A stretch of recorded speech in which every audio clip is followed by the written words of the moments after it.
Okay, it says it's preparing to go live.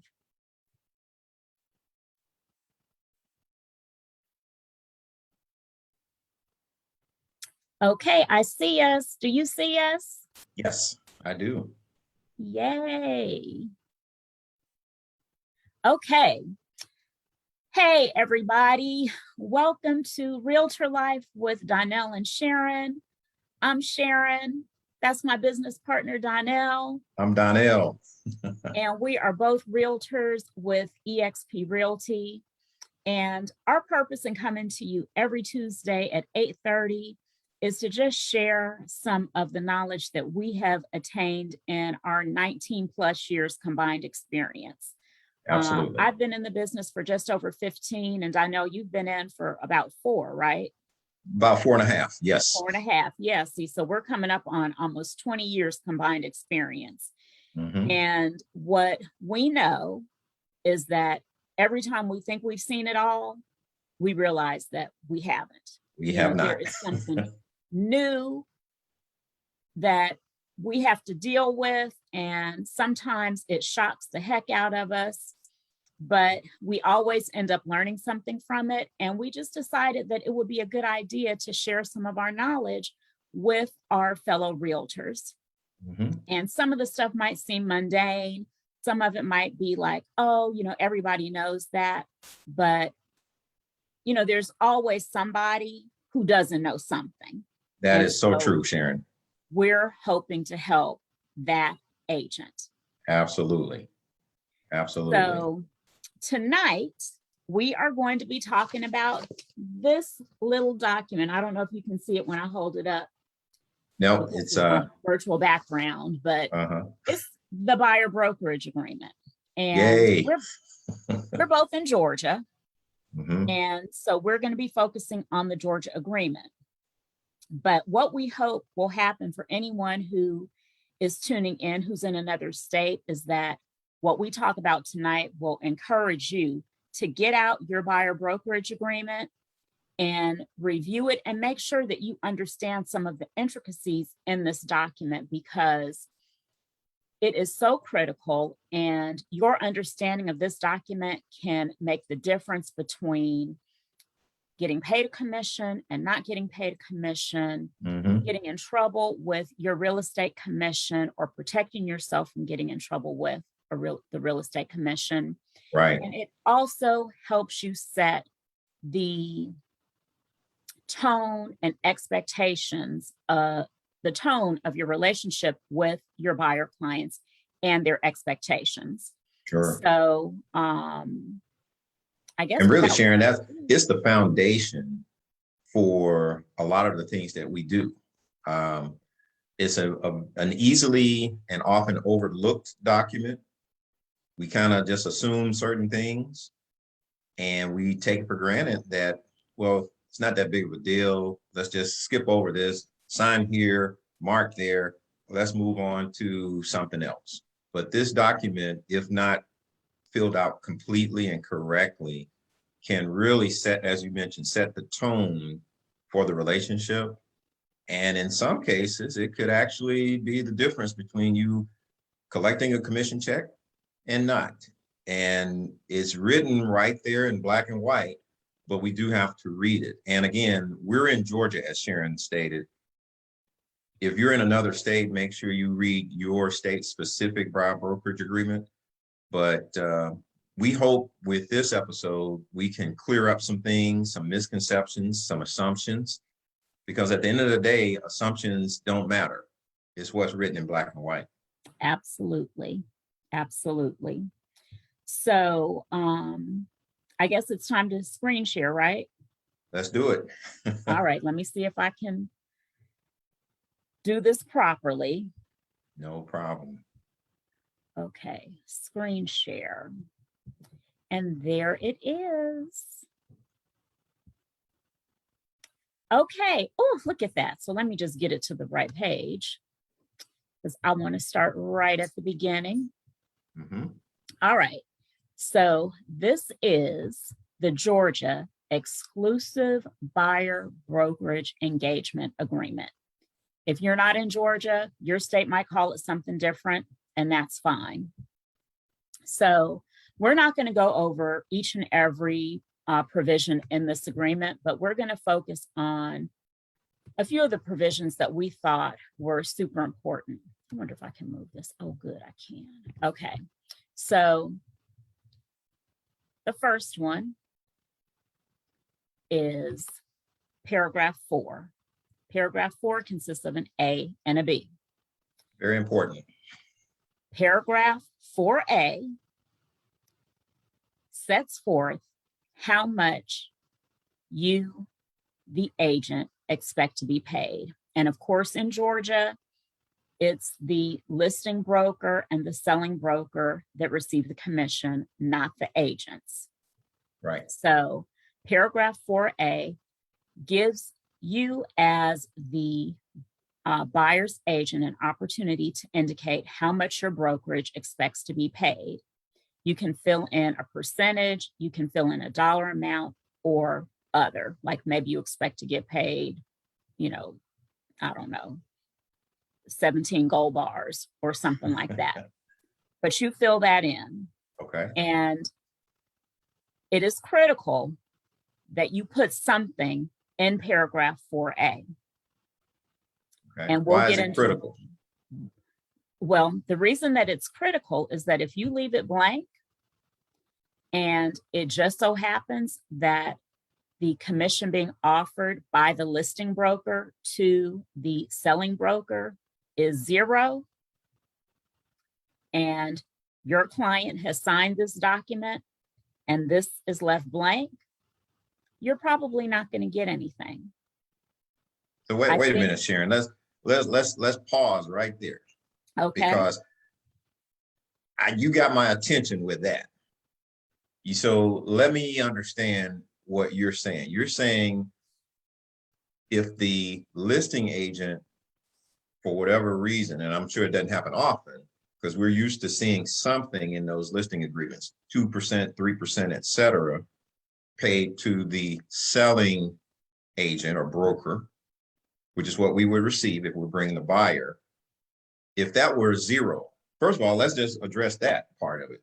Have you in your career ever seen a 0 offered from the listing agent to the selling agent? I have seen it twice. One, really, just within the past, I'd say maybe 60 days or so.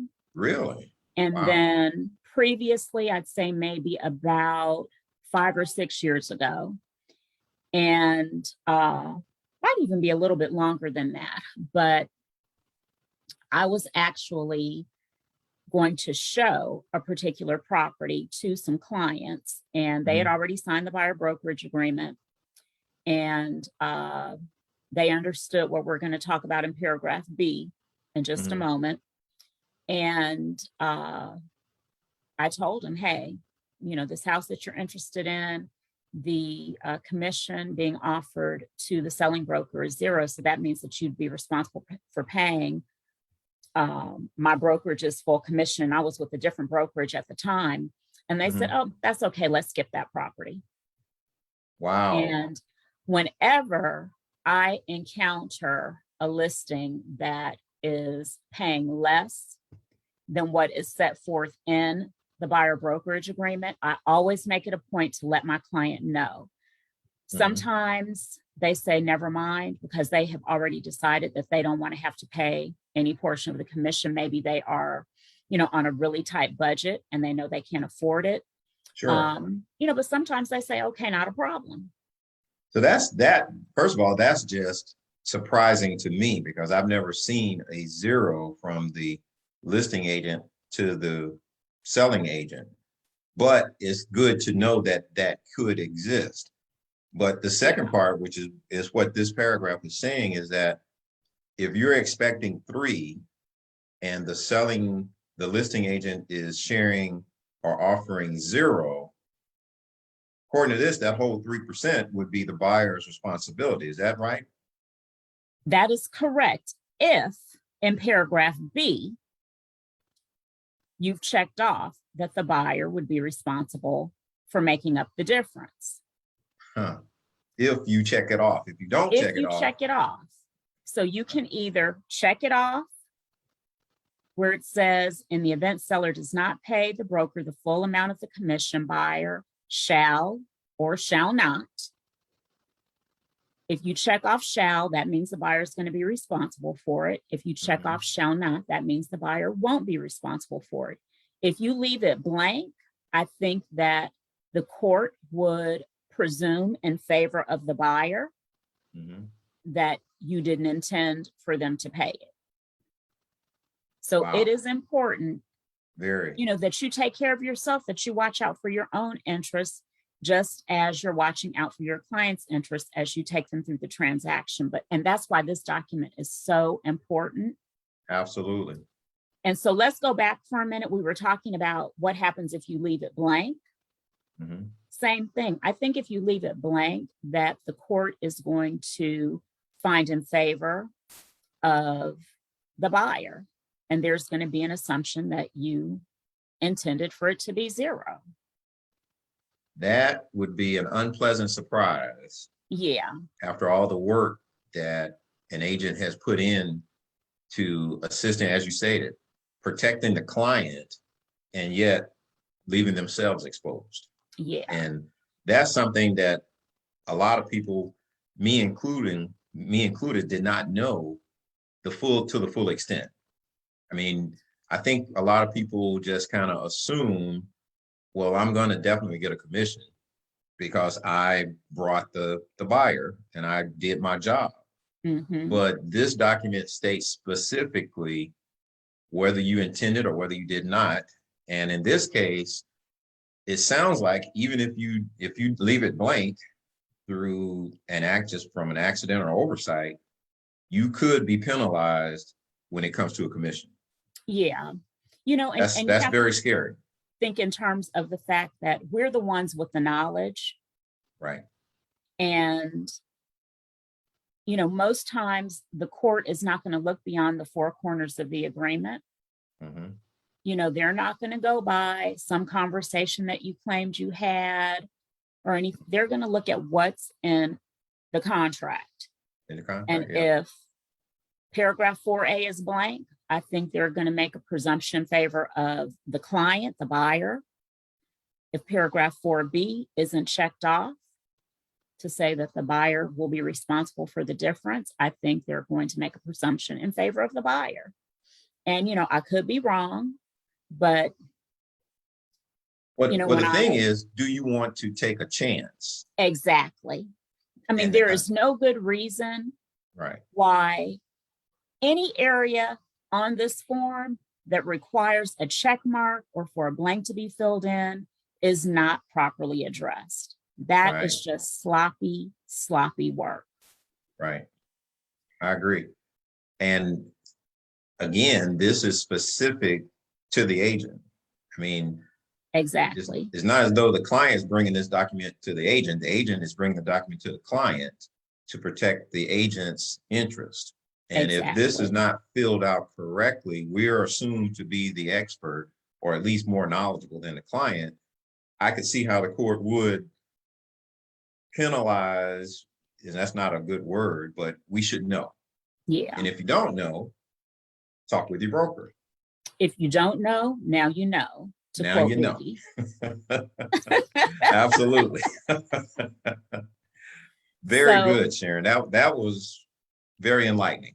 And you know what? And the commission, that's how we get paid. Yeah. I have been self-employed in one form or fashion since 1997. And if I don't get paid a commission after I've done all this work, that's going to be a real sad day for me. So that's not a good day. That might make some steam come out of your ears. Yes, and a few tears fall down my face too.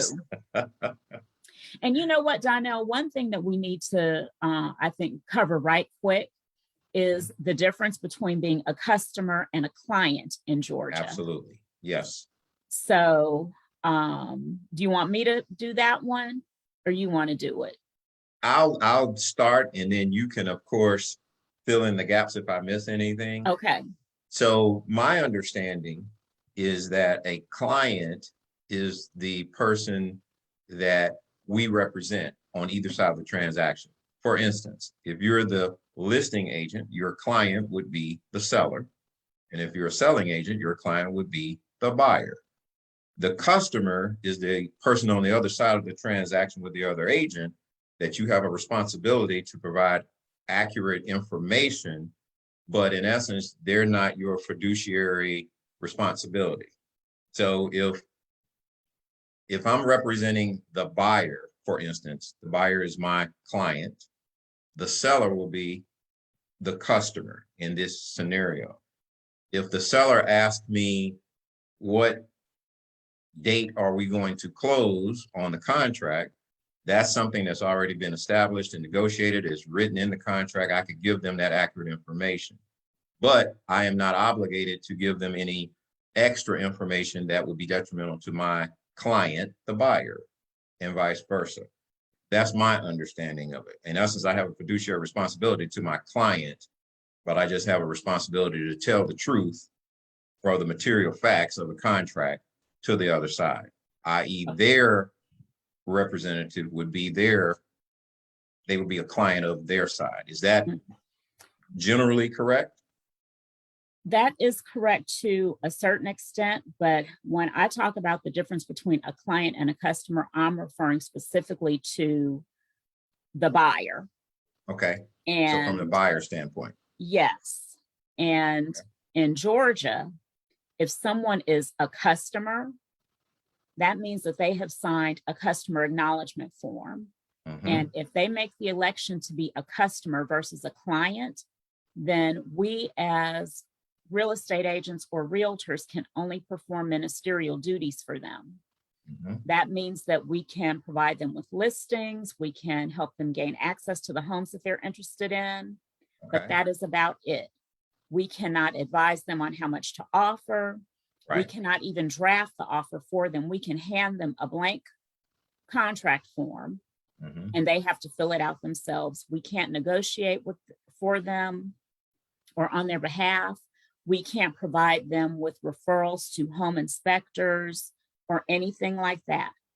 Okay. On the other hand, if someone elects to be a client, and in my experience, most people want to be a client, they're going to get a full service experience. Mm-hmm. So we can send them listings, we can help them gain access to properties, we can advise them on how much to offer, provide them with CMAs, comparative market analysis. We can draft a contract for them and negotiate on their behalf, and just really give them a full service experience from start to finish. Sure. And so if someone elects to be a client, they sign the buyer brokerage agreement. Okay. So that in essence, by offering full service, we're taking care of our client. We're giving them an end-to-end advice solution, and not just from us, from the whole brokerage. Exactly. And the resources thereof. Exactly. Whereas from a customer standpoint, we're going to basically give you the bare minimum. We can't advise and go beyond those ministerial duties that you spoke of. Exactly. That's a good point to bring up, which ties into this document and the commission as being one aspect, but this thing there are a lot more aspects to this.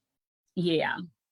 And I think that one of the things that so many of us struggle with is, when do you have this conversation with a new prospect? Mm-hmm. And I used to be super duper hardcore. I wasn't showing any properties until they had signed the buyer brokerage agreement. And I have really, kind of relaxed on that. Mm-hmm. And, if I'm providing a full service experience, when we get to the part about making an offer, I'm going to send the exclusive buyer brokerage agreement to them to sign. Right. But I think a more prudent thing would be to actually have the discussion, as early on as possible, Mhm. And like I said, most people, they make the decision to be a client because they do want that full service experience. Mhm. And the sooner into the relationship you sign this document, I think the better, because there are situations where you've done all the legwork, but then they want Billy, their cousin, who lives Yes. 75 miles away from where they're looking, to write the offer. Mhm. And I dated a guy years ago before I got my real estate license, and he had that happen.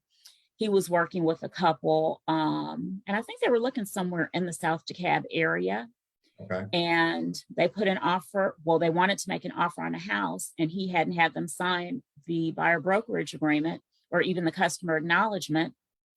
And when it came time to write that offer, they were like, oh, our cousin who lives in Cherokee County is going to represent us on the deal. We just needed you to let us into the house. Oh no. Yeah.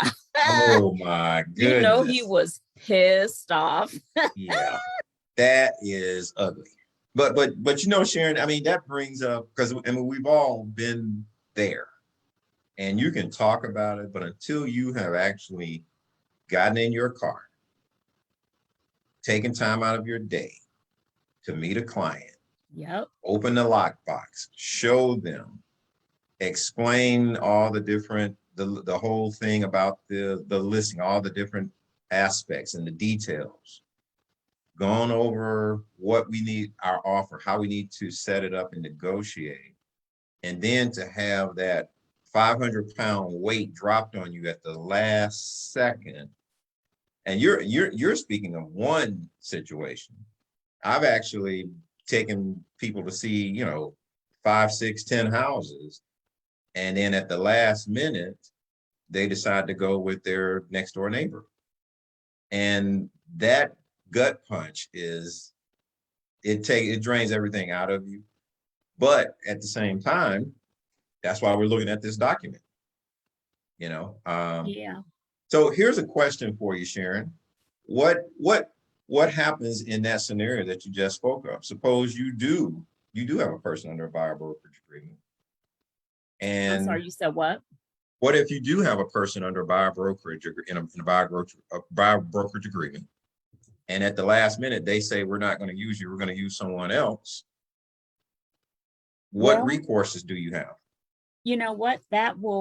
We're actually going to cover that a little bit later Awesome. when we're talking about the protected period and the Mm-hmm. procuring cause. Mm-hmm. Two Um, big yeah, areas. yeah, Big yeah. areas. So we're going to get to that. But and look at that protected period is There it right is. there.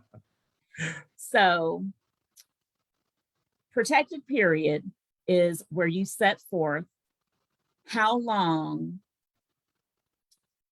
you want the buyer to be obligated to pay you a commission if they purchase a home that they discovered themselves during the course of this agreement. You presented to them, their mama turned them on to, whatever. If they found out about it during the term of this agreement, then you would be entitled to the commission if they purchased that property within 180 days of the expiration of the agreement or the termination of the agreement. Okay. So that period basically sets forth the time period. And based on your example, whether I sent them an FMLS drip listing or email for listings, or whether they found it, or whether their mom told them about it, during this period, it sounds like the agent that has the buyer brokerage agreement is entitled to commission. Yes. And in my example here, I put 180 days, but you could put 30 days, you could put 365 days, you could put 45 days, whatever you want. And maybe a more savvy buyer might look at 180 days and say, oh no, that's too long. But I think 6 months is reasonable. I do too. I definitely do. So And this is where you protect yourself right here. exactly. You have a Exactly. choice. Exactly. So that was paragraph what? A6. Mhm. So then we're going to look at paragraph B. I hope I'm saying these right. Yeah, B1. And this paragraph talks about the fact that this is an exclusive agreement. Mhm. And that means that the buyer is agreeing to work with you exclusively. Wow. And sometimes I've had it happen plenty of times over the years. Someone will call me and ask me about a property, or maybe, I've run a Facebook ad and someone fills out my little form and I call them, to gauge their interest in purchasing a property, getting their timetable or whatever. And when I ask them, do you have an agent? Oh yeah, I already have an agent. Okay, well, did you sign a buyer brokerage agreement? Oh yeah, I've already signed that. And that's where I cut the conversation off. Yes, absolutely. Right there. Yes. I have zero interest in talking to someone who is already working with an agent. And I might say something like, you already have an agent, so it's best that you continue with them. However, if for whatever reason things don't work out and the buyer brokerage agreement expires, or you elect to terminate it and you're in need of a good realtor, I'd love to help you. Right. But Right. that's it. I'm not showing any properties. I'm not answering any questions. Sure. Nothing like that. Sometimes someone who's represented will call me on one of my listings and I'll tell them, have your agent call me. Mm-hmm. Right. And that's just proper and correct, because not knowing is one thing. But the moment that you do know this person is already represented by someone else, you can't use that ignorance card, because you're now choosing to work with someone who is already signed a buyer brokerage with someone else. Right. And in essence, you're wasting your time. You're doing the work and not getting paid for it, or won't be paid for it. So, and then it just gets into a whole messy situation at that point. So you mentioned two things. If you choose, not you, the realtor, but the person that's coming to you from your Facebook page or whatever, once you've made them aware, and I think a lot of times, just like with agents, probably more so with the clients, they just don't read it. They just sign where they're told to sign, not really understanding what it is that they're signing. Because I would like to believe most people probably don't want to do anything underhanded or step on anyone's toes. They want to stay within the lines. Most people. Yeah. Meaning they're looking for convenience, like you said. They just want to get in the house. And if you're here, you're convenient, you show me the house. Right. I have no intention of actually signing the contract with you. I just want to get in the house. But I didn't know that, one, this is the responsibility of my own agent. And two, at that particular moment, I don't care. I just need to get in the house. But if you open that door, you're basically giving away your time and your skill and your knowledge and expertise for free. Right. And this paragraph asks the buyer to acknowledge that they are not currently subject to another buyer brokerage agreement, and to acknowledge that if they have terminated a previous buyer brokerage agreement without the consent of the other broker, and they enter into an agreement to sell property with me, the current broker, that they may still have to pay that other broker a commission. So, it's just opening up a whole big can of worms. When absolutely a buyer is trying to use two agents at the same time. Right. And, I've even had situations like years ago when I was on the relocation team with my other broker, where someone was looking in the metro Atlanta area, but they were also looking someplace else, maybe in South Georgia or something like that. And it's like, okay, well, then I need to include a special stipulation in this buyer brokerage agreement that acknowledges that any properties outside of these particular counties would not be subject to this agreement. Right. And that kind of eliminates that conflict. Right. Because I'm not driving to South Georgia. I don't know anything about South Georgia. Right. And it wouldn't make any sense for me to try to do business in a part of the state that I'm not familiar with. Right. But I don't want there to be any conflicts over commission because the agreement says what it says. Correct. And so you need to, make provision for exceptions. Right. And that's a realistic exception. Yeah. You're not trying to go to another area. And at the same time, you're not trying to limit them in another area either, because according to the agreement, they would be, because they're technically under your buyer brokerage agreement. So Donell, let me ask you a question. Didn't you recently have a situation where you got a referral for someone who was working with another agent, and there was some question as to whether they were still working with that agent or not? I did. I had a referral that was brought to me, and the person wanted me to, it was a mortgage person that wanted me to work with a client.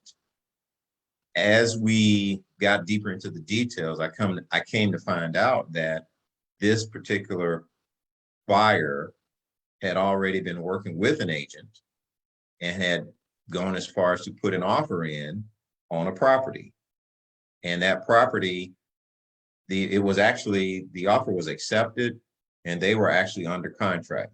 They eventually did a termination release and canceled that offer. But then this new buyer, the mortgage person, said, well, since that didn't work out, let me send you over to a person that I work with on a pretty regular basis, good agent, et cetera, et cetera. And now the client wanted me to go back and put an offer in on that same property, which I told them I cannot do because you're still under buyer brokerage with your previous agent and they were the procuring cause.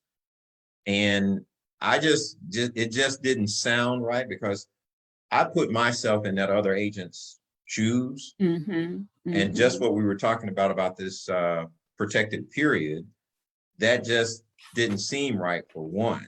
And even though when it was brought to me initially, the mortgage person didn't know all the details. Right. I later found that out after I talked with the buyer.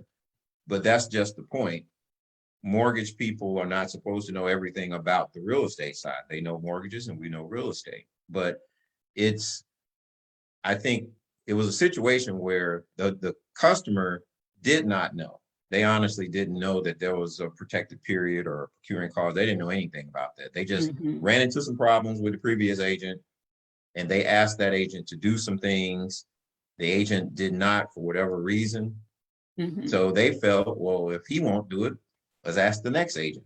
We're going to find someone to satisfy our request. Okay. And which, it kind of goes back to this document. The document has everything that you need in it. You just have to read it and understand it. Exactly. What about you? Have you had anything like this, or you want to share some of your experiences when we get to some other sections in this?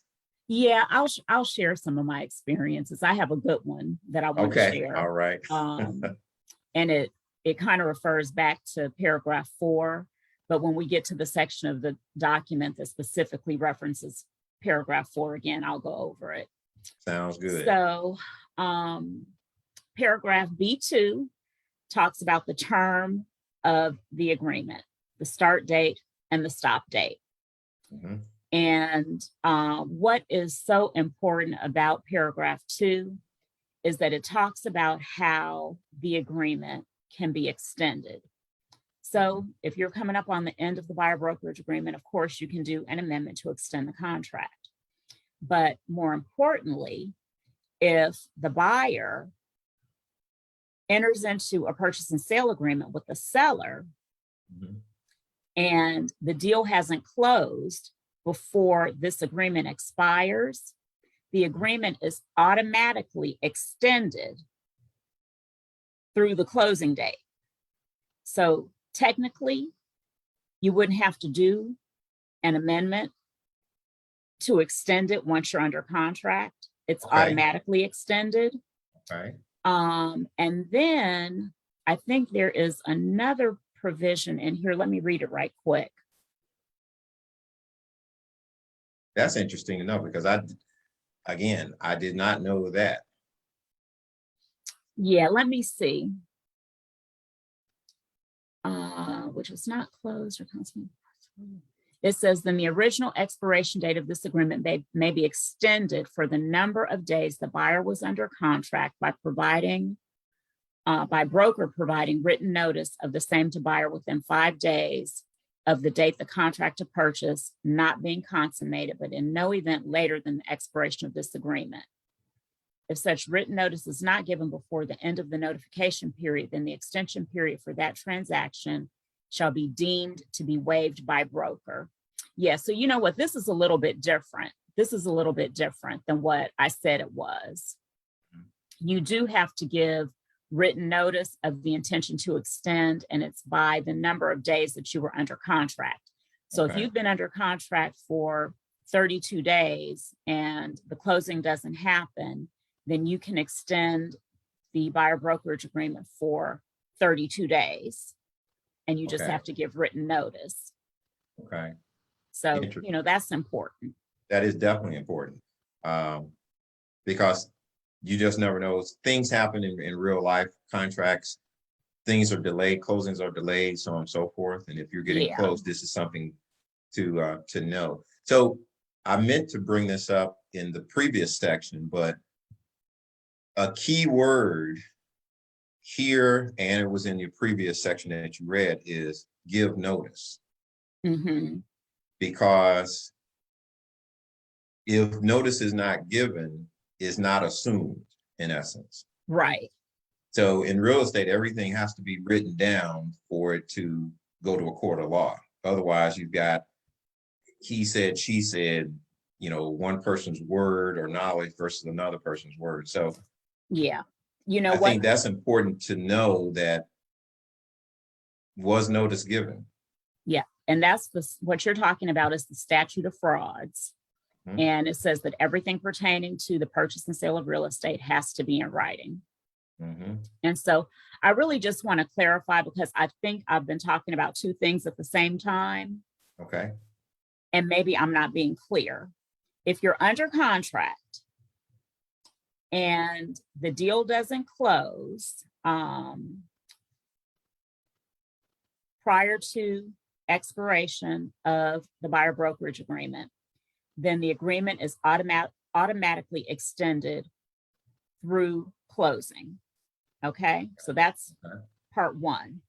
Okay. Part two, if the buyer and a seller enter into an agreement that for whatever reason isn't consummated, let's just say, for instance, that the buyer backs out because the inspection shows too many issues, or maybe something happens with the seller's home that they're going to purchase, that deal falls through and they decide they don't want to move, so they terminate the agreement. Okay. Paragraph 2B says that the broker has to give the buyer notice of the intention to extend the buyer brokerage agreement for the number of days that they were under contract prior to the time that the contract was terminated. And so Okay. that has to be in writing within Sure. 5 days of the purchase contract not being consummated. Okay. So just two different concepts, very similar, Yeah. but you know. But again, it's written out. Yes, So if you get into a situation, refer back to buyer brokerage and just read it, you probably will find your answer right there. exactly. Yeah. Exactly. Good information. So that was B2. Then we're going to skip down to B4. I love before because it's Back on back to that commissions. commission. Counting that money. That's Counting right. that money. That's right. So,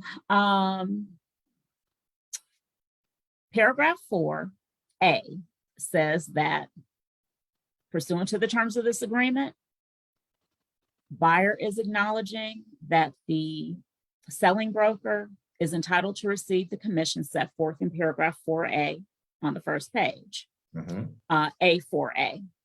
And if there is a bonus being offered by the listing broker, the buyer is acknowledging that the selling broker is entitled to that bonus.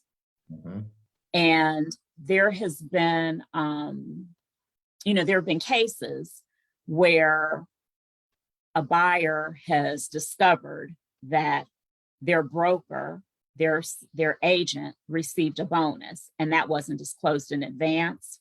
So this right here is disclosing it and saying, just in case there's a bonus. There is, right. But if there's a bonus, it has to be disclosed. So this is just kind of a CYA of that. Right. But I still think that it is a good practice to just say, hey, wanted to let you know that the listing broker is offering a $500 bonus if we close by the end of the month, and pursuant to that buyer brokerage agreement that you signed, you're okay with that. Right. And Better safe than sorry. Honestly, I don't understand why a buyer would care because they're not paying it. They're not paying it. So But, yeah, it's not their money. So 4B, and this is where I have a story for you. Okay. This is B4B. It says, in the event seller does not pay the broker the full amount of the commission set forth in paragraph A4A, the difference in commission shall be paid by buyer as agreed in section A4A. And I think they mean A4B, but anyway, A4B is where you check off whether the buyer is responsible for making up the difference. Sure. Yep. So we talked about how important it is that you have A4A filled out, that you have A4B checked off, shall or shall not. So let me tell you a story. Okay. I got a call, this is probably maybe 5 or 6 years ago, from this guy, real fast talking guy from Detroit. I think he sold cars, and he and his wife are moving to Atlanta. They're going to spend somewhere between, I think, $300,000 and $400,000 cash on a house. Okay. And they were interested in Fayetteville. Okay, cool. Let's go. And he and I had a couple good conversations. And this was when I was really hardcore about getting that buyer brokerage agreement signed. And this guy is the reason why you need to get it signed on the front end. Okay. Okay. So I sent it to him to e-sign. And this was really around the time that e-signing was first coming into more common usage. And he was trying to act like he had no idea what to do, blah, blah, blah, blah, blah, blah. And we went back and forth for 3 or 4 days. And I'm telling him, all you have to do is click, follow the prompts. If you need me to be on the phone with you, I can walk you through it, blah, blah, blah, blah, blah, blah. Well, finally, he calls me or sends me a text message, tells me he signed it and that he faxed it back to me. That faxing, okay? But anyway, he faxed it back to me. That's another story. Yeah. So I look at that thing. Why has this sucker, and I was with a different brokerage, so the document didn't look exactly like what we're looking at right now. But why had that sucker X'd through paragraph 5? Paragraph 5 in that other brokerage's buyer brokerage agreement. And this particular brokerage had their own buyer brokerage agreement. They didn't use the GAR form that we're looking at right now. Okay. So it was paragraph 5 that dealt with the commission. He had crossed through all of that. The whole thing. We had thing. talked about how he'd be responsible for making up the difference. I had told him that at that time I had only seen one property in all my 15, well, I guess it was 10 years at the time, my 10 years that the commission being offered to the selling broker was 0. I said, so Mhm. the chances of that happening are slim, but if we encounter a property and that happens to be the case, it's less than 3%, I'll let you know that in advance so you can Sure. decide whether you want to see it or not. Okay. And he was like, well, I don't understand why I have to pay a commission. I'm not paying any commission. And we went back and forth and back and forth and back and Oh forth. my goodness. So I kept telling him, we'll know in advance. And he's like, but what if it's our dream house? What if it's our dream house and they're not offering anything to the seller? Why should I have to pay you anything? And I said, well, why should I have to work for free? Hello. So I never will forget, Donell. I had taken my mom to the dentist. Mhm. And it is a feat.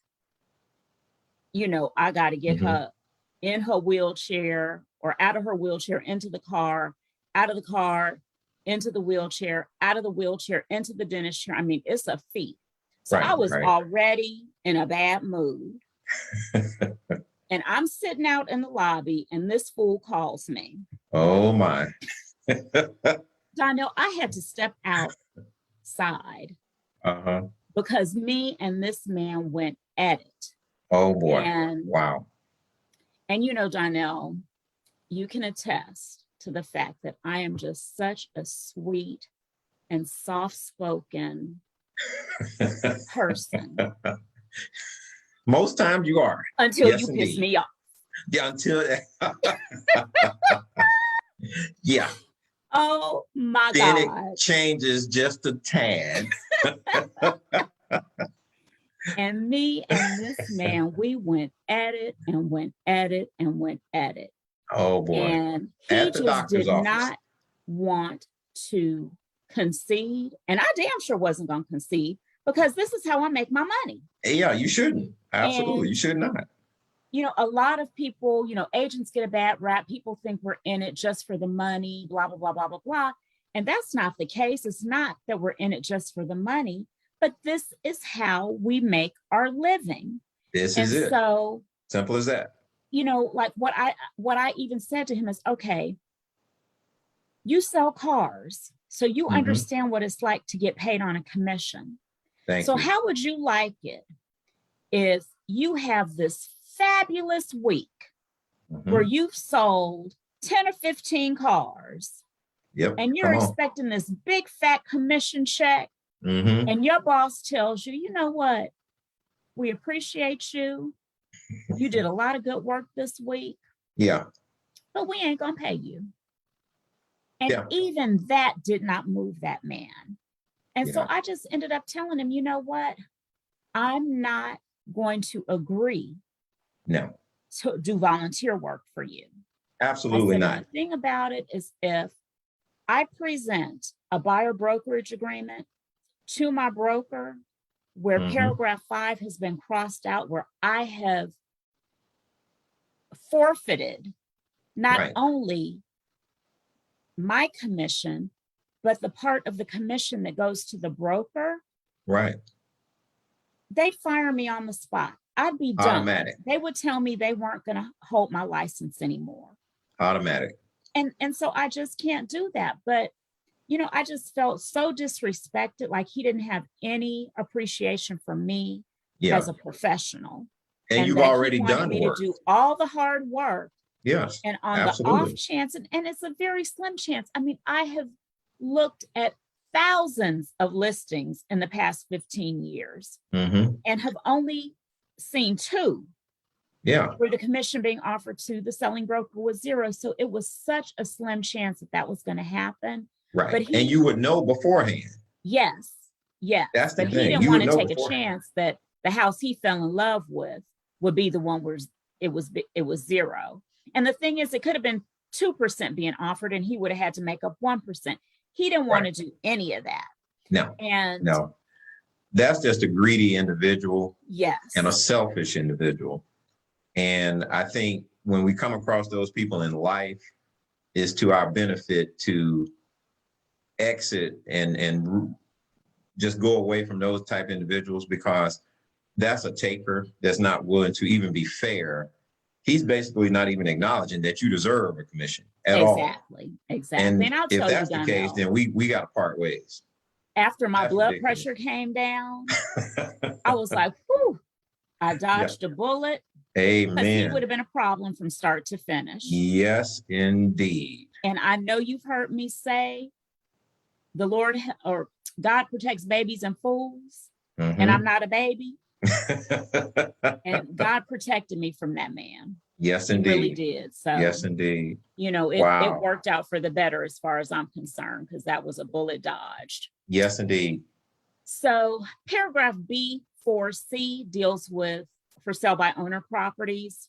And it just says that if the seller of a for sale by owner isn't paying the commission, then the buyer would be responsible for paying it. Sure. Yeah.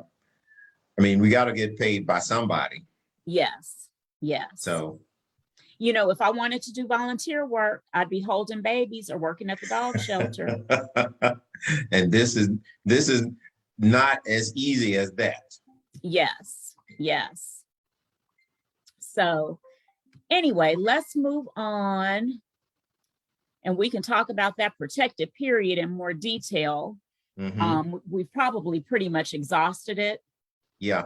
I think we've got a good understanding now of what that is and how important it is. Yes.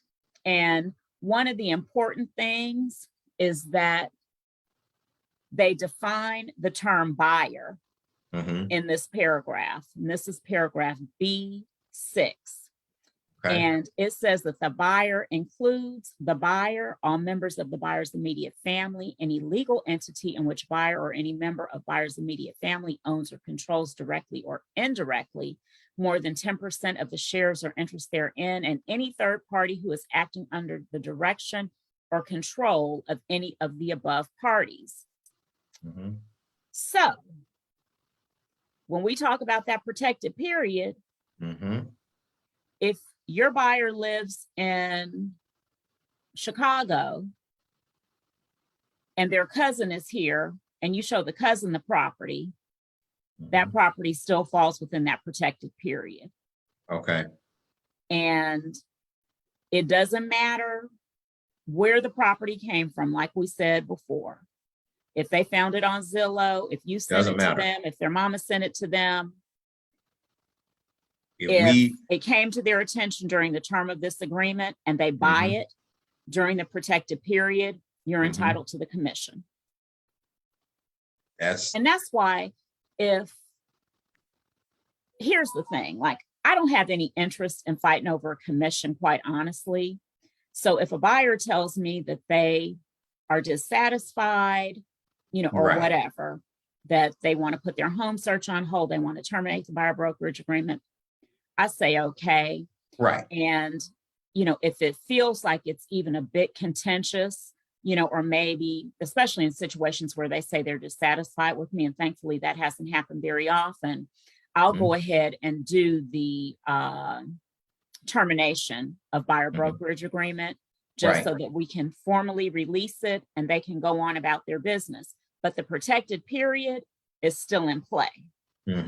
Right. And, you know, I've had a couple situations where I'm like, maybe I need to keep track and just see if they buy that particular property. But then I'm like, Sharon, let it go.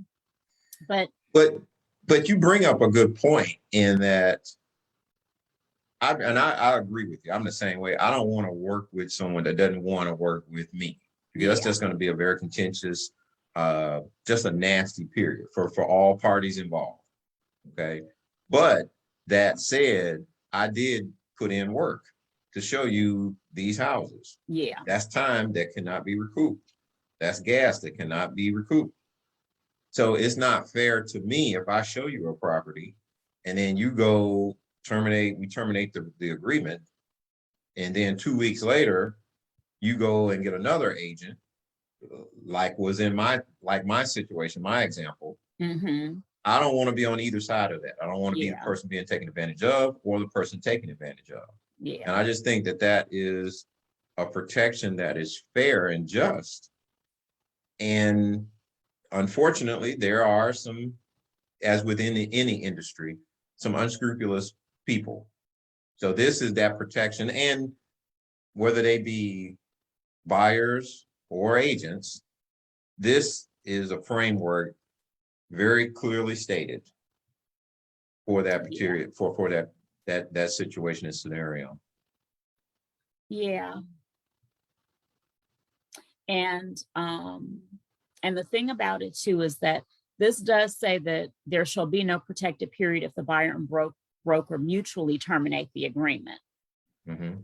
So as long as it's mutual, Right. and I don't feel like it's mutual if I haven't filled out that form, Mm-hmm. Right. you know, to release them. If they just tell me they don't want to work with me anymore, or they put their home search on hold, I'm like, okay, that's fine. Mm-hmm.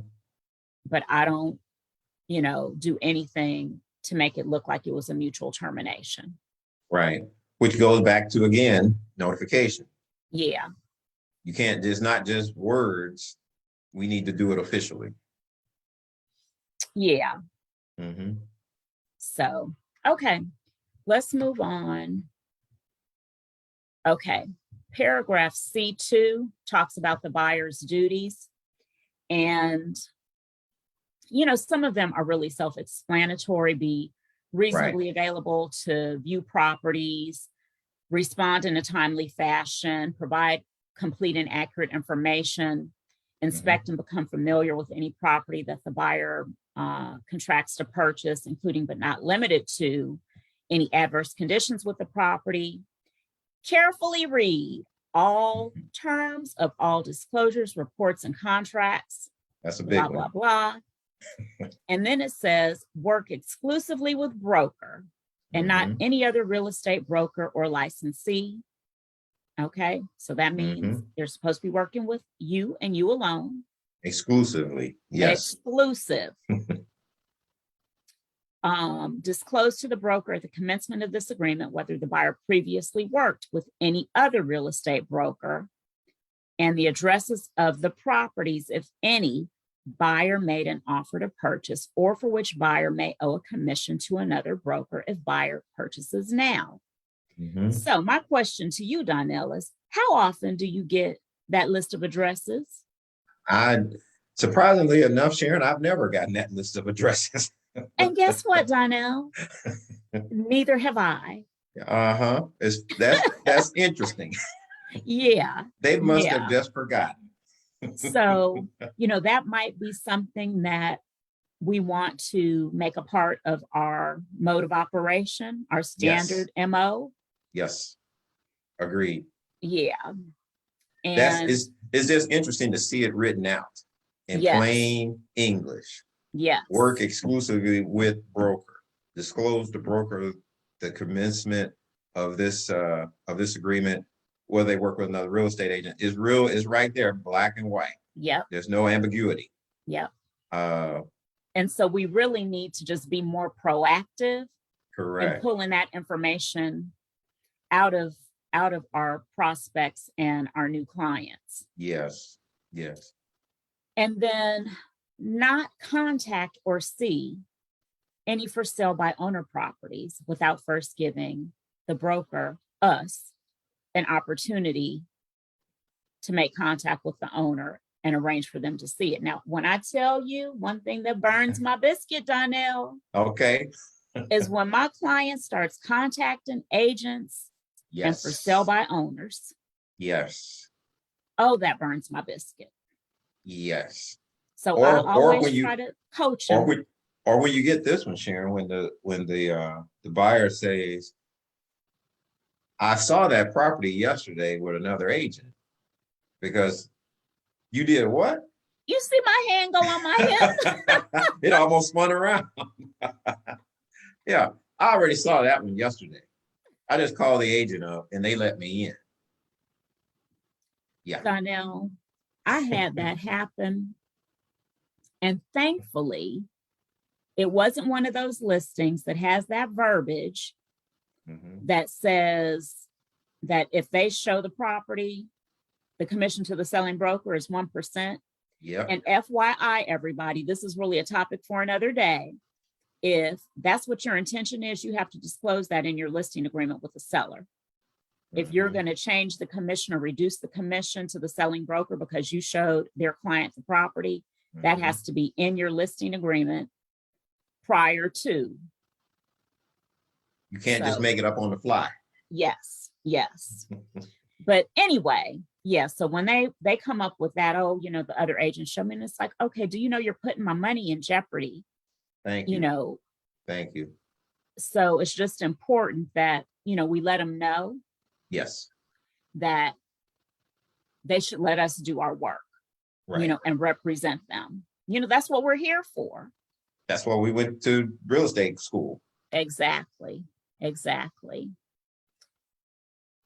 And so paragraph 3 talks about the limits on our responsibilities as the broker or the agents. And we don't have any duties to advise our clients on anything outside of the actual real estate transaction. We don't know anything about termites. We don't know anything about surveys. We don't know anything about radon, mold, flood zones, you know, structural engineering issues, financial planning, legal matters. And I'm a lawyer, but when I'm doing real estate, I'm doing real estate. I'm not lawyering. Right.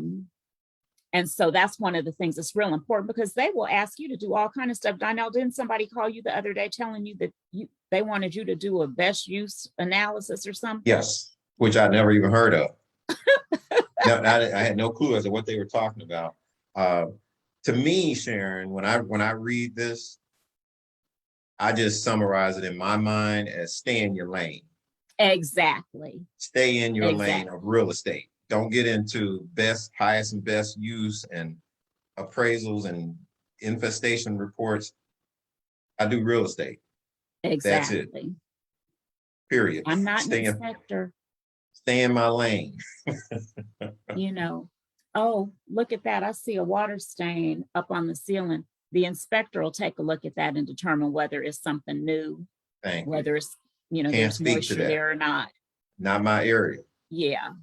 You know, oh no, I don't go into crawl spaces, so I can't tell you nothing about that. No. It's Sharon, it's hard enough trying to stay in the real estate lane, as we're seeing from this document alone. Yeah. This is one of many. Yes. Okay, so let's see. And we are still in C, right? Yep. So we are on C3. We don't have any authority to act on behalf of the buyer. And that's really important, because every now and then, you know, the buyer will want you to do something. And it's like, you know what? I can't do that. Yeah. I can't make that decision for you. You've got to do that yourself. Right. So, with a lot of this, Sharon, I'll just say this. A lot of times people just don't know. To them, the agent should know about the interest rates. They should know why the interest rate changed and what's the, you know, does the house have asbestos, and, you know, is there something wrong with the foundation? They don't know. So while we are an authority or an expert in advising them in certain things, they don't know where that line should be drawn. So they just, you know, and for a lot of people, it's a new process. So when you give some information, they look at you as the expert of everything.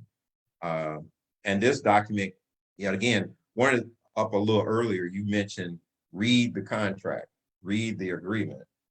And I think we should encourage people to actually read this so that they do understand, which is why we have them sign this at the end to acknowledge that you had an opportunity to read this. No one forced you to do any of these things. Yeah. So we don't have any obligation to ensure that the buyer complies with the duties and deadlines contained in the purchase and sale agreement. The buyer shall be solely responsible for same. So That's a That's big really one. interesting because so Yeah. many times they're relying on us to tell them when the due diligence period ends, when the Correct. appraisal contingency ends, when the financing contingency ends. Correct. And typically what I do is provide the client with that notice of important dates. Mm-hmm. So Right. everything is set out. And, I tell them it's important for you to keep track of these dates and I'll keep track of them as well. Mm-hmm. But ultimately it's your responsibility to keep track of these dates. Right. And I really don't think that many of them do. No. I think that if I wasn't there saying, let's check on the status of the appraisal. Have you talked to the Mm-hmm. lender about the appraisal? I haven't heard anything. Right. Maybe we need to try to see if we can extend the appraisal contingency. I think that that date will come and go. Oh, absolutely. I think they become so comfortable that they just assume, kind of like, when you were a child going to school, you didn't have to worry about certain things. Your parents took care of that. Yeah. You just get in the car and go to school or get on the school bus, and mom and dad will take care of the mortgage and the light bill. You just use it. Yeah. There are some Okay. important dates. Yes. So then E just says that the buyer will hold the broker harmless for any claims, causes of action, or damages arising out of or relating to inaccurate or incomplete information provided by buyer to broker, Mm-hmm. earnest money handled by anyone other than broker, or any injury to persons or loss of damage or damage to property. So I think that E 2 and 3 are particularly interesting Mm-hmm. because EXP doesn't hold earnest money. So we should never have any issues with that. Shouldn't. Shouldn't. And then any injury to persons and or loss of or damage to property. Mm-hmm. So I have a client and she likes to bring, I don't know if this lady is a relative or a friend or what, Mm-hmm. to showings. And I had told her during COVID, don't bring anybody. And this was last summer, like during the height of COVID. Mm-hmm. And she still brought this woman. And so I was like, well, you know what? She's here now, no biggie. So we went into this house and my client was, kind of leading the way, and then her friend, and then me. Mm-hmm. And I like coming up the rear, and I know these people. So, I didn't feel like I was going to be bopped upside the head or anything, but especially when I'm showing somebody that I don't know, I like to come up the rear because I don't want anybody to jump me. Absolutely. So anyway, this particular house had like a screened in porch area. And to get from the main part of the house, there were sliding glass doors, but those doors were open. Okay. And so my client went in, and just as her friend started in, I was like, oh shit, she didn't see those steps. And old girl fell. Oh my. And she was, she's a kind of big lady, and she fell hard. And I was just like, oh no, are you okay? And she said she was okay, but after all was said and done, she had twisted her knee. And she ended up like going to the doctor and found out she had twisted her knee, had to wear a brace, Wow. That was pretty serious fall. And I was saying knee, it might have been her ankle, but she had an injury, but thankfully not a real serious injury. Mm-hmm. But it's like, that's why I don't like stragglers. Yes. I really don't like extra people coming. Yep. But thankfully she didn't try to sue anybody, but this provision would protect us. That is a good one to know. Yeah, because and really it should just be the buyers specifically, because if this provision wasn't in here, then that would open up, the agent and the brokerage to some potential liability. Exactly. Exactly. And so then we talked about F. Mm-hmm. The broker doesn't have any authority to bind the buyer to any contract or agreement. And I think Mm-hmm. that should be pretty self-explanatory. Yeah. And then the limit on the broker's liability. We are not liable to the buyer for any amounts greater than the amount of the real estate commission paid here under. And if no real estate commission is paid, then a sum not to exceed $100. Notwithstanding the above, the broker shall have no liability in excess of $100 for any loss of funds as the result of wire or cyber fraud. Mm-hmm. Now, we know that the scammers are out there and they are ultra busy. Yes, all the time. And, honestly, in this day and age, it always surprises me when people get taken by you're the relative of a Nigerian prince and, he's left you $75 billion and all you got to do is send me $10,000 to get your 75 million. That's all you got to do. But when it comes to real estate, mm-hmm. these scammers are so super creative. Yes. And so it is important for agents to take the steps necessary to protect themselves. You don't want to be mixed up in anything having to do with the wiring of money. Nothing. If your client needs to wire their down payment proceeds to the closing attorney, don't get the wiring instructions and send them to your client. You need to tell them to contact the closing attorney to get the wiring instructions. And I think these days that most closing attorneys say, don't get wiring instructions from any third parties, get them directly from us. Right. And then you also need to be counseling your clients, because what so many of these scammers are doing, and especially if you are using Gmail or Ymail, Yahoo, whatever, for your email, is that they're hacking into the email accounts of realtors. And when they see something that says wire, then they're onto that. They're taking wiring instructions and taking screenshots of the closing attorney's letterhead and then making up their own wiring instructions and diverting down payment money. And a few months ago, I saw a post in one of the real estate groups that I'm in where these buyers lost like $35,000, their life savings that they were using for their down payment. And they got scammed and had closed and everything. And this wasn't in Georgia, it was some other state, but they had closed. And that evening or the next day, the escrow agent contacted their agent and said, I never got their wire. Wow. And my goodness. She says she was thinking, oh, there must just be some mix up. Maybe it got credited to the wrong person, blah, blah, blah.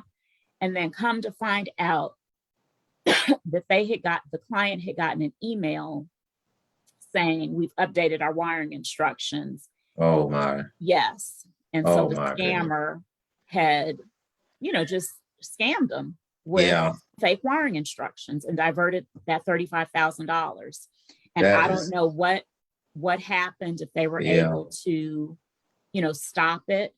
Or recover, or yes. I mean, but even in that scenario, even if they do recover it, you got to go through so much to prove that you were not a part of that you were a victim, that you had no knowledge of it. And it's just a mess, especially with that amount of money at that particular time. When you're buying a house, it's supposed to be a happy, joyous time. And now you got to deal with, fraud and all that. That's just unfortunate. Yeah. But in this day and age, there's, any given week, you'll see any large corporations that are dealing with this type of issue as far as cybersecurity and vulnerabilities and risk. And you definitely just, as an agent, don't want to be associated with that. I think the best scenario, if the client asks you about it, as you mentioned, and this is what I do. I just give them the attorney's number. Here's their contact information. Contact them directly. Yes. And from a this is, number that you have gotten independently, not from yes, a number contained in some email that you got from some correct, random person. correct. Just protect yourself, and it will protect them as well. And the attorneys, as you mentioned, they have now gotten to the point that most of them they deal directly with the client. Yeah. And they send them an email from their server specifically, so that, and you give them the address, or the client gives them their specific email address, so that they know they're sending it to the person who should be receiving it, is expecting to receive it. Yes. So that's just real important. We all have to protect ourselves from them At all times. fraudsters. Yep, they are out there. So the next one, let's see, we are in C7O, third-party vendors. We can make referrals to, for home inspectors or whomever, but we are not endorsing anyone. Correct. And sometimes buyers think that because you are giving them a referral to somebody, that you are recommending the person, or basically endorsing them. Right. And, honestly, I'm not going to refer my clients to anybody if I know independently that they don't do a good job. Now, have I had reason to refer to somebody that I had never done business with before? Yes. Mm-hmm. And that's perfectly okay. But if I've referred you or another client to someone and I've gotten back a bad report, mm-hmm. then I don't use that person anymore. Absolutely not. Because you don't know until you know. And sometimes, maybe somebody has just had a bad day, and they messed up something or didn't show up on time or whatever.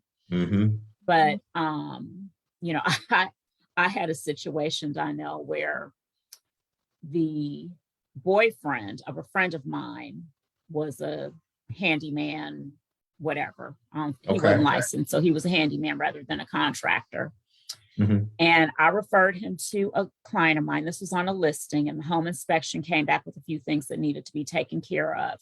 And so they asked me if I knew somebody. And so I referred this person and, was glad to do it.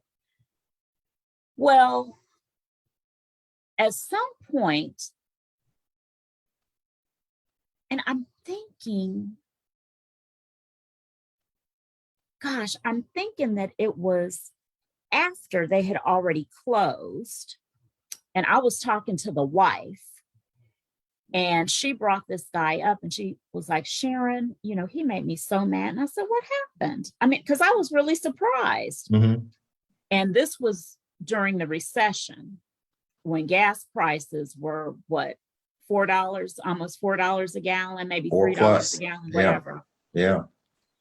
And she said, Sharon, he came, he looked at everything we needed him to do. He gave us the quote, and he came a couple days and was doing the work. She said, and then he started complaining about how far it was and the cost of gas. Oh my. And I was like, what? I said, wow. I don't understand why he wouldn't have factored all that into the fee that he quoted you to do the work. And she said, exactly. She's like, once he told me how much it was going to cost, mm-hmm. then I didn't care about his gas. That's not my problem. Right. And she said, and I said, so did you end up paying him more than what he quoted you? And she said, I told him that's not my problem. You quoted me a fee, and that's the fee. Right. Well, Donell, that raised a red flag for me with him. And I'm like, ooh, I got to be careful, mm-hmm. referring him to my clients. Sure. Well, my hot water heater ended up exploding, and my hot water heater was upstairs. So it had flooded my kitchen and part of my living room. And so I'm like, I need to get this fixed on the cheap. So I'm going to call him. which I did. Mm-hmm. And he was going to put an expansion tank on my hot water heater as well, because I had gotten a notice from DeKalb County saying that I had to have that done by a certain date to be, in compliance with whatever ordinance. Okay. So in the midst of doing all of that work, he realizes that he needs a part. Okay. He's like, I can't finish the water heater until tomorrow because the place that I have to go to get the part is already closed. Okay, not a problem. Okay. So he shows up the next morning. He has the part. He does the work. He finishes everything else, over the next day or so.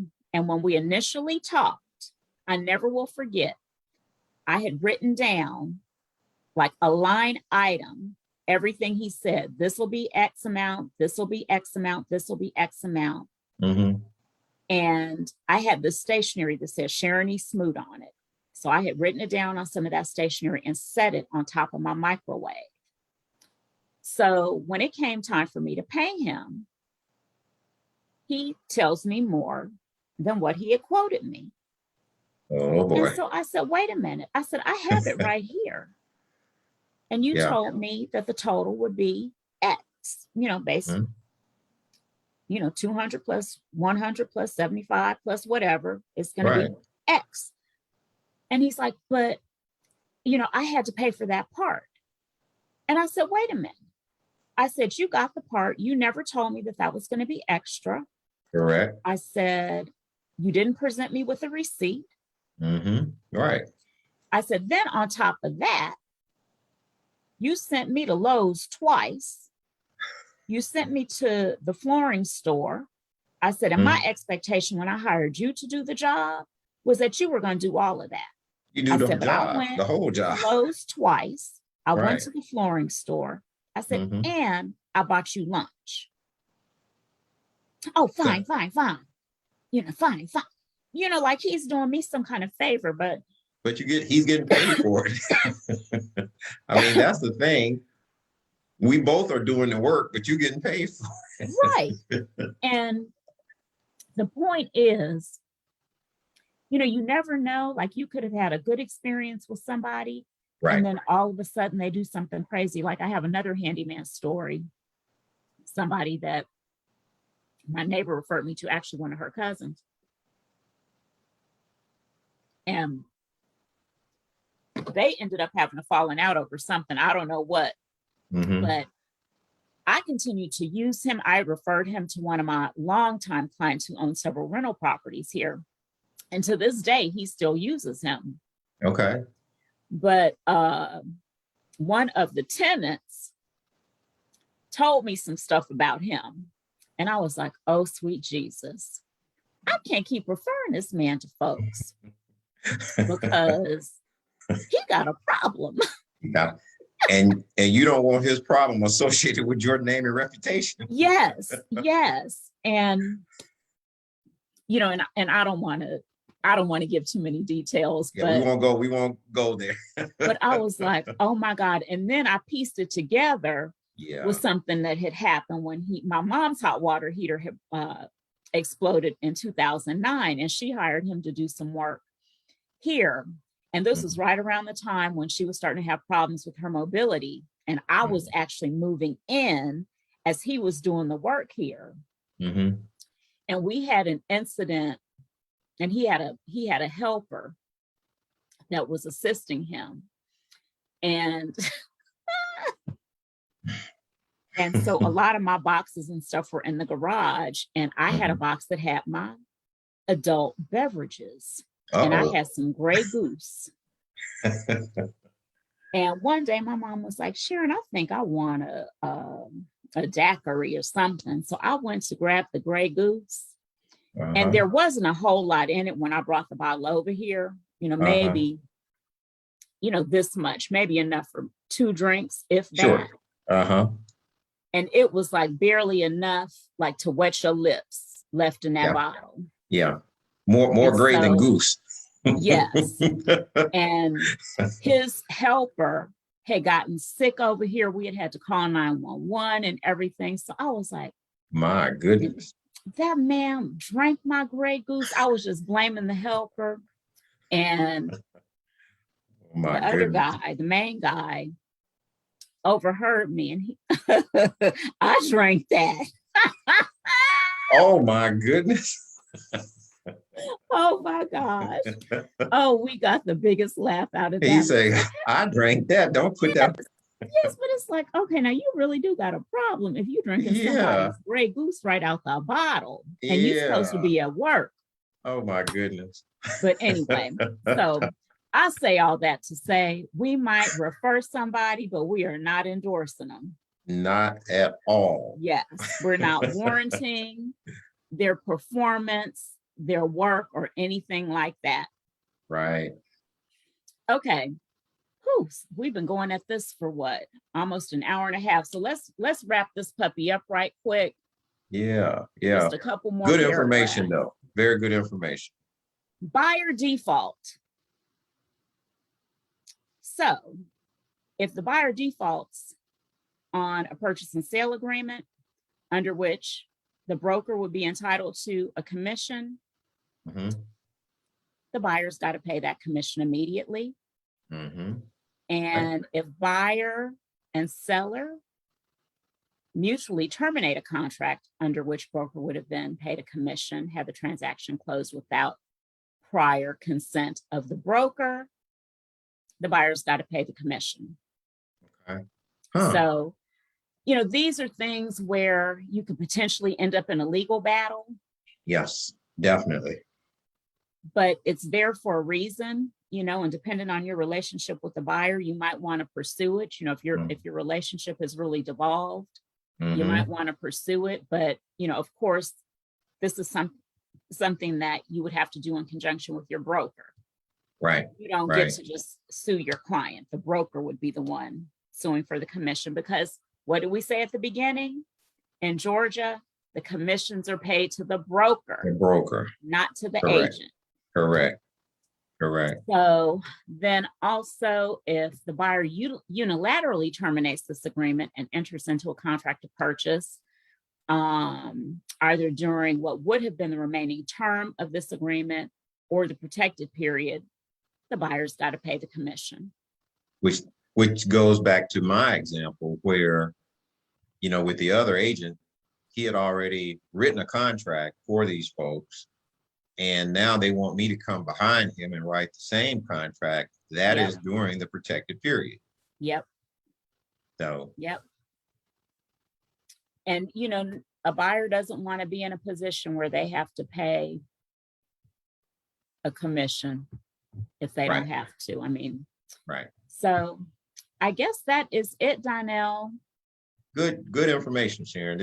This one is one that, again, a very simple and overlooked document, because in the big scheme of things, no one's really thinking about the buyer brokerage agreement. It's just something to sign to get to the good part, which is writing offers and all that good stuff. But I think we've shown that there's some very important information in this document that can protect you, but it can also get you into trouble if you haven't read it. And the buyers, our clients, need to read it as well. Because by just reading it, some things will just be cleared up for everyone. Yes. Yes. And, you know, I always, when I send it over to them, and particularly if I'm sending it on the front end, you know, I encourage them to review it. And like my standard verbiage in the email and then the follow-up text is, please review and e-sign. And if you have any questions before signing, or if you'd like me to go over it with you, you know, in detail, give me a call. Sure. And I'd say that maybe less than 1% of the time, I'll get a call or an email asking me to go over it with them. And I just have a feeling that most of them aren't even reading it. No. So. And it's if most agents don't read it. You can't expect most buyers to read it. Yeah, yeah, So, and I must admit, I've read it, but not gotten into detail because, if you're this document, as most contracts, can be a little boring, yeah. but it's very important. And what It's I say extremely is, important. one of the things when you initially start working with a client and you've got all these different pieces of paper to sign and e-sign and send back and forth, typically the reason that you're signing this is because someone in the past has had an argument, disagreement, fallen out, gotten sued, or wanted to sue Exactly. someone. So when that process happens, it creates a document that someone needs to be notified and someone has to sign so that they are aware and attest that, okay, I was told this, whether I read it or not, and I agreed to it. So And good. it Again, changes every year. At the every year. beginning of each year, they do revisions to Yes. all the documents. Mhm. So, and let me see, this one is, yep, effective January 1st, 2021. That means they made changes. Yep.